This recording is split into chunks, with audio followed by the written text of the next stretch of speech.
Jean chapitre 7. Jésus monte à Jérusalem pour la fête et enseigne. Après cela, Jésus parcourait la Galilée.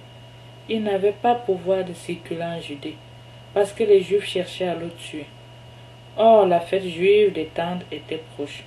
Ses frères lui dirent donc, passe d'ici en Judée, que tes disciples aussi voient les œuvres que tu fais.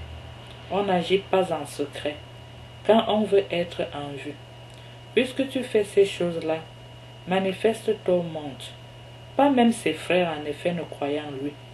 Jésus leur dit alors, mon temps n'est pas encore venu, tandis que le vôtre est toujours prêt. Le monde ne peut pas vous haïr, mais moi, il me hait, parce que je témoigne que ses œuvres sont mauvaises. Vous, montez à la fête. Moi, je ne monte pas à cette fête, parce que mon temps n'est pas encore accompli. Cela dit, il resta en Galilée, mais quand ses frères furent montés à la fête, alors il monta lui aussi. Pas au grand jour, mais en secret. Les Juifs le cherchaient donc pendant la fête et disaient, « Où est-il » On chuchotait beaucoup sur son compte dans les foules. Les uns disaient, « C'est un homme de bien ». D'autres disaient, « Non, il égare la foule ». Pourtant, personne ne s'exprimait ouvertement à son sujet par peur des Juifs. On était déjà au milieu de la fête lorsque Jésus montait au temple et se mit à enseigner.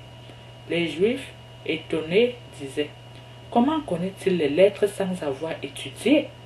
Jésus leur répondit, « Ma doctrine n'est pas de moi, mais de celui qui m'a envoyé. Si quelqu'un veut faire sa volonté, il reconnaîtra si ma doctrine est de Dieu ou si je parle de moi-même.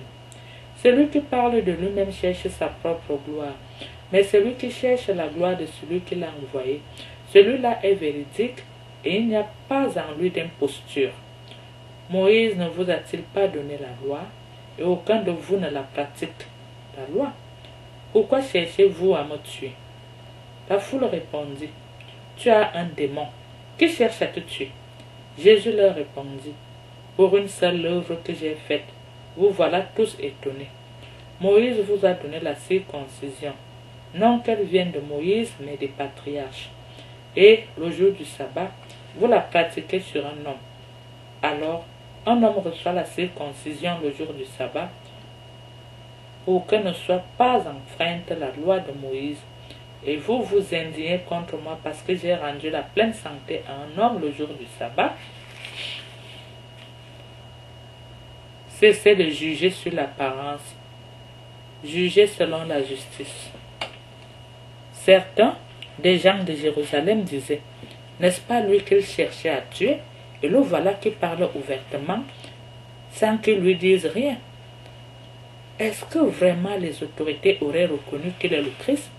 Mais lui, nous savons d'où il est, tandis que le Christ, à sa venue, personne ne saura d'où il est.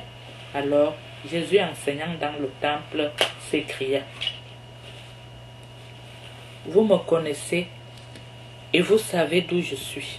Et pourtant, ce n'est pas de moi-même que je suis venu, mais celui qui m'a envoyé est véridique. Vous ne le connaissez pas. Moi, je le connais, parce que je viens d'auprès de lui, et c'est lui qui m'a envoyé. » Il cherchait alors à le saisir, mais personne ne porta la main sur lui, parce que son heure n'était pas encore venue. Dans la foule, beaucoup crurent en lui et disaient, « Le Christ, quand il viendra, fera-t-il plus de signes que n'en a fait celui-ci » Ces rumeurs de la foule à son sujet parvinrent aux oreilles des pharisiens. Ils envoyaient des gardes pour le saisir. Jésus dit alors, « Pour un peu de temps encore je suis avec vous, et je m'en vais vers celui qui m'a envoyé. Vous me chercherez et ne me trouverez pas. Et où je suis, vous ne pouvez pas venir. » Les Juifs se dirent entre eux, « Où va-t-il aller? Que nous ne le trouverons pas. Va-t-il rejoindre ceux qui sont dispersés chez les Grecs et enseigner les Grecs? Que signifie cette parole qu'il a dite? Vous me chercherez et ne me trouverez pas. Et où je suis, vous ne pouvez pas venir. » Le dernier jour de la fête, le grand jour, Jésus, debout, s'écria, « Si quelqu'un a soif, qu'il vienne à moi, et il boira. Celui qui croit en moi, selon le mot de l'Écriture, de son sang couleront des fleuves d'eau vive.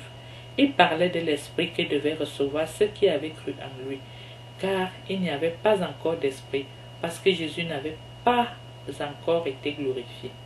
Dans la foule, plusieurs qui avaient entendu ces paroles disaient, « C'est vraiment lui le prophète ?» D'autres disaient, « C'est le Christ ». Mais d'autres disaient, « Est-ce de la Galilée que le Christ doit venir ?» L'Écriture n'a-t-elle pas dit que c'est de la descendance de David et de Bethléem, le village où était David, que doit venir le Christ? Une scission se produisit donc dans la foule à cause de lui. Certains d'entre eux voulaient le saisir, mais personne ne porta sur lui les mains. Les gardes revinrent donc trouver les grands prêtres et les pharisiens. Ceux-ci leur dirent, « Pourquoi ne l'avez-vous pas amené ?» Les gardes répondirent, « Jamais homme n'a parlé comme cela. » Les pharisiens répliquèrent, « Vous aussi, vous êtes-vous laissé égarer? Est-il un des notables qui ait cru en lui, ou un des pharisiens? Mais cette foule qui ne connaît pas la loi, ce sont des maudits. » Nicodème, l'un d'entre eux, celui qui était venu trouver Jésus précédemment, leur dit, « Notre loi juge-t-elle un homme sans d'abord l'entendre et savoir ce qu'il fait? » Ils lui répondirent, « Es-tu de la Galilée toi aussi? Et tu dis, tu verras que ce n'est pas de la Galilée que surgit le prophète. » Mes bien-aimés dans le Seigneur, soyez bénis.